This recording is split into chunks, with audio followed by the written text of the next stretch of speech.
Hey, good morning, everybody. Paul Turner here from thediscipleproject.net. Glad to be with you this morning. So, I'm working on this morning's lesson for tonight. And I said to myself, you know what? I'm going to go ahead and just share this with you guys here on YouTube because maybe you're searching. You're going, man, what do I want to talk about tonight? And I'm not saying you have to steal this message or anything like that, but it's there for you if you want it. I mean, if you're really like have been praying and saying, Lord, what do I need to talk about tonight? And suddenly now you're viewing this and going, oh, well, I don't know. Maybe it's a sign. I don't know. But I thought I'd just share with what the Lord, because it happened like that. I mean, some of you, maybe you've gotten messages like that where you knew automatically what you wanted to preach. You knew automatically what you wanted to do. And you said, you just started to write it down. You started to either write it down or whatever you did. And tonight, we are doing the last week of I think we did 10 weeks of competitions, things like that. And tonight is talent night. So it being talent night, I started to focus on Parable of the Talents. But I didn't know where I wanted to go with it. I didn't know exactly how I wanted to do it. And so I just started reading the scriptures, which, by the way, is a great place to start. If you don't know what you should preach, start with the scriptures and just start reading it and let the Lord kind of show you where it is in the scriptures, maybe that's supposed to shine out to you and kind of bring that out. And so that's what I did this morning. I just kind of sat there and read through the scriptures, and the Lord was faithful and really brought out to me what I think I should say to my students. Now, let's put my meeting in context. My meeting in context is I speak for 15 minutes. I have 1 hour. And tonight's talent night. So talent night is when kids are going to come in and they're going to, this is their last night, and they're going to share whatever talent they have, right? I know somebody's going to play their saxophone. Somebody's going to do a trick of some kind. Somebody's going to do something. So I figure of the 7, 8 students that I'll have, there will be probably 3, 4 who will go ahead and share a talent that they have. Could be anything. Could be they're going to tie, a cherry stem in their mouth and tie it into a knot. I don't know what they're going to do. But I know that in my meeting, I have 15 minutes roughly that I'm going to talk. 15, maybe 20 tops.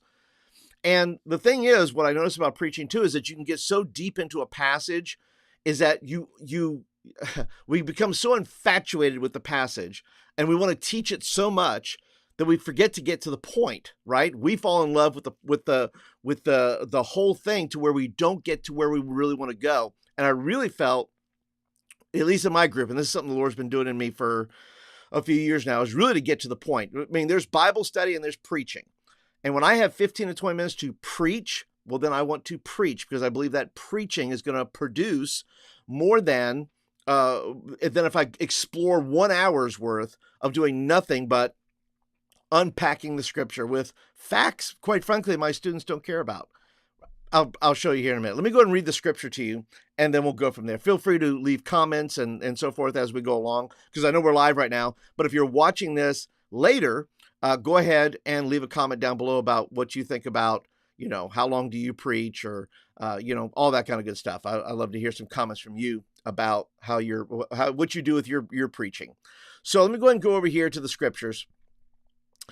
And it says, again, this is Parable of the Bags of Gold. It's called in this translation. It says, again, it will be like a man going on a journey who called his servants and entrusted his wealth to them.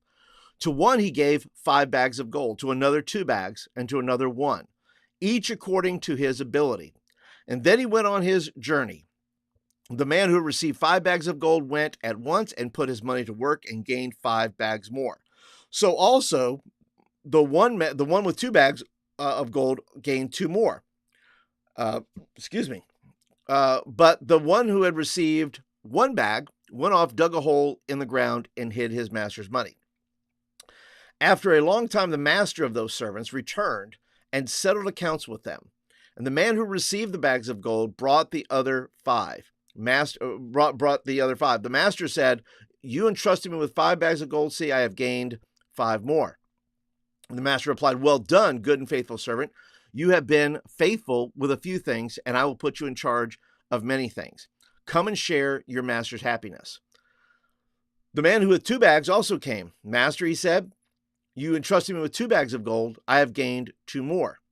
His master replied, "Well done, good and faithful servant. You have been faithful with a few things. I will put you in charge of many things. Come and share your master's happiness."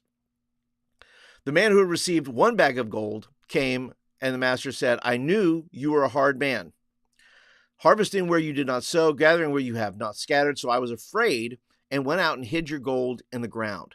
See, here is what belongs to you." And his master said, let's see here, let's get out of that. His master said, what is this? Why is this on here? His master said, "You have sown," sorry, your master said, his master replied, "You wicked, lazy servant. So you knew that I harvest where I have not sown and gather where I have not scattered seed. Well, then you should have put my money on deposit with the bankers so that when I returned, I would receive it back with interest. So take the bag of gold from him and give it to the one who has 10 bags. For whoever has will be given more, and they will have an abundance. Whoever does not have, even what they have will be taken from them, and throw that worthless servant outside into the darkness, where there will be weeping and gnashing of teeth." Now, I'm going to, just to break that down, you could preach that for 10 weeks, maybe more, and find another point to it. What I'm trying to do is, at least for this night, and I may do a series, who knows, but what I really want to get to the point is, and what I feel like the Lord showed me out of this, is keeping it to 3 things, right? That's what I want to show my students. So let me show you my notes. And it's really just going to be, I think, like 5 or 6 slides. This is what the Lord showed me. So let me go back over here. And I will show you what I'm going to do with this. Let's see here. Okay. So here I have Parable of the Talents, right? Clever. Those are actual talents, by the way. And those talents, we can focus on, as preachers, we could get into all the nuances and all the things that would be great for a Bible study, but maybe not great for preaching. I'm not going to focus. Listen, if you owned, and I learned this just reading about it online, that listen, 1 talent, if you owned 1 talent, you were considered a rich man. And then it breaks it down to how many denarius and how many. Kids don't want to know that. It's just, that's information that just goes in one side and out the other. That's not where I'm going. So what I want to do is, I want to talk about 3 things. Number 1, you have been faithful with a few things, and I will put in charge of many things. And I will put you in charge of many things. You have been faithful with a few things. I will put you in charge of many things. Now, to some students, that doesn't sound great, right? That sounds like, well, I don't want to be in charge of anything. Well, the deal is this. I think there are people, they don't know it now, right? But they want later on in life, they want the many things. They want success or money or whatever they want. But I believe they also want more of the Lord. They'll need that later on. So when I focus on this, is like I said, you could preach this 10 different ways and you can spend months on it if you want to. But I want to talk about, you have been faithful with a few things. I will put you in charge of many. And I want to focus on the faithful. I don't want to focus. I think as preachers, sometimes we get to that last servant and we spend a lot of time talking about the unfaithful servant, and he's going to get thrown out, and he's going to go into outer darkness, and all the stuff's going to be taken away from him. And that being true, even at the end of days, and when we go to meet Christ, and so I mean, it's a parable. It's telling a story. It says, look, if you've been given something and you don't use it, well, that's bad. If the God's given you something and you're not using it, well, then even what you're going to have, even what you have is going to be taken from you. It's going to be given to those who are more productive, who are going to do it. And that's a basic principle, of both the physical life and the spiritual life. So rather than focusing on the unfaithful servant, I'm going to focus on the faithful servant. So that's right there. I want to focus on the 2 that were faithful. They were faithful. They got to work. They did the thing. They went out and were productive, right? Just went and did it. And so I'm going to focus on the faithful, not on the unfaithful, because I think a lot of kids in your youth group are not unfaithful. They're not unfaithful. They're there. They're in your youth group. My students are there in the youth group. And so I don't want to focus on them. I don't want to condemn them one more time for something, right? That the world or their teachers or, they hear it from 20 different sides that they're not great. They hear it from their friends. They hear it from these things. I don't want to come in and say, look, you're unfaithful, right? I don't want to focus on the unfaithful. I want to focus on the faithful. I want to inspire faith. I want to inspire courage. I want to inspire them to say, look, I can do with what God has given me. I can do it. I can do what God told me to do. I can take the talents that God has given me, talents, gifts, blessings, money, whatever it is, whatever the Lord has given you, right? It doesn't have to be physical money. We can focus on a lot of things. We can even focus on abilities, but I'm not even going to focus on that. I'm going to say whatever the Lord has given you and let them recognize what God has given them. So the next thing is, that's that. The next thing is, says, what was the issue with the final servant? Why did he not produce the way the others produced? Well, it was because he said, look, so I was afraid, because he knew that he was a hard man.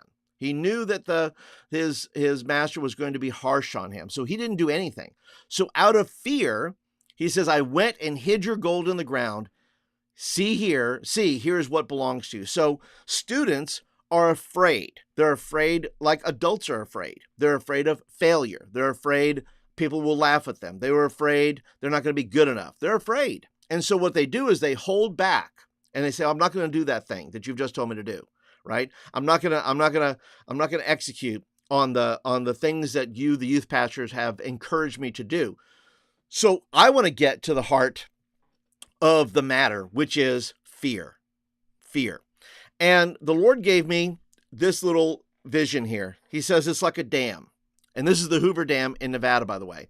And dams are good, right? If you can corral all this energy, corral this water and so forth, and it's there for all manner of purposes why a dam is built. I'm not going to get into all that. That's another thing you can get into and just kill your time preaching. But I'm going to show them this dam and say, look, dams are good, right? Because in many ways they're good because it harnesses what's there. Dams are bad if they're holding something back that people on the other side of the dam need, right? So if there are farmers in the valley, and I'm just making stuff up here, if there's farmers in the valley or animals or whatever it is, and there's natural water flowing through there, and somebody goes up and builds a dam, well, then something is being deprived to the people below, right? Because that water is not flowing through. So I will show them this slide, and then I'm going to go to another slide and say, okay, so I'm building this image, and the Lord really just put this strong on my heart that I want that dam, whatever that is for them, to break. Because on one side of the dam is something everybody needs. The one thing that's holding it back is fear, doubt, and insecurity. Fear, doubt, and insecurity. And so my heart for my students is, listen, I want that thing, whatever it is for you, your fears, your doubts. Why do you fear? Why are you afraid to let those things go? Why are you afraid of those things? Why do you doubt? Why are you insecure? Well, they're teenagers. I understand that. But my goal is, in preaching this, is that, look, God has given you something to share with the world. And you spend a lot of time in fear, doubt, and insecurity to where those things are never released. And I like to think of myself as somebody who is my role and responsibility to point out that God is he's slowly trying to break that dam. He's popping holes in it to where these things leak out. They leak out at camp. They leak out at retreat. They leak out here and there. What would happen if the dam was gone? What would happen if that dam broke and everything that God has given you, everything God's given you, is poured out into the world, and you are secure in the fact there's no fear, no doubt, no insecurity, not none, but you overcome your fear, you overcome your doubt, you overcome your insecurity to the point where your confidence is in the Lord. And you say, you know what? I'm not going to live behind this dam anymore. God has given me too much to hold it back. And my goal is to help students realize and say, hey, God has given you a lot. Why would you hold that back from a world that is desperately needing your gifts, your talents, the gospel, all that you have, all that God has put in your DNA? Why would you hold that back from the world? Your friends, people in your school, your community. Why would you hold that back? Your ability to pray with somebody, your ability to lead somebody to Christ, your talent or gift in a craft or something that you can provide for somebody else. And so that's where I want to get to.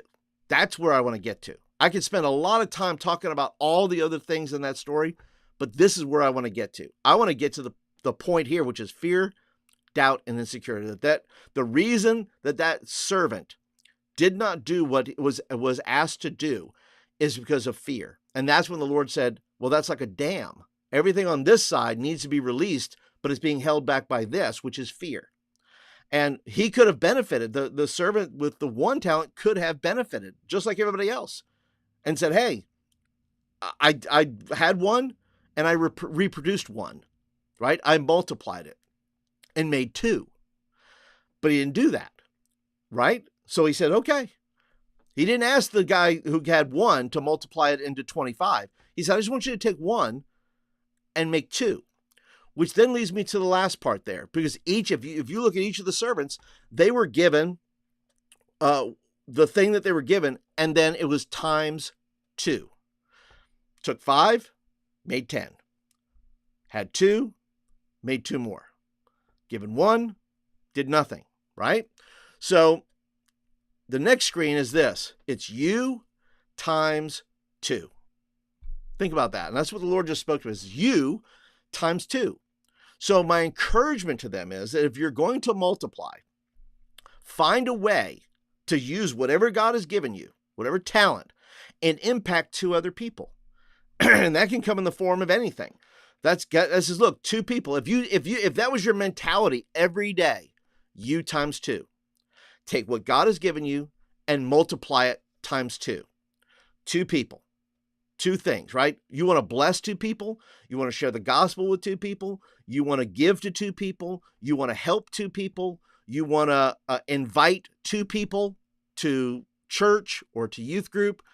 If your mentality is you times 2, then you have this mentality of multiplying, right? This says, look, that God has given me something in my heart to where we multiply. We learn how to multiply money. We learn how to multiply in school, obviously. We learn how to multiply our family. We learn how to multiply. It's what we do. We are multiplying people.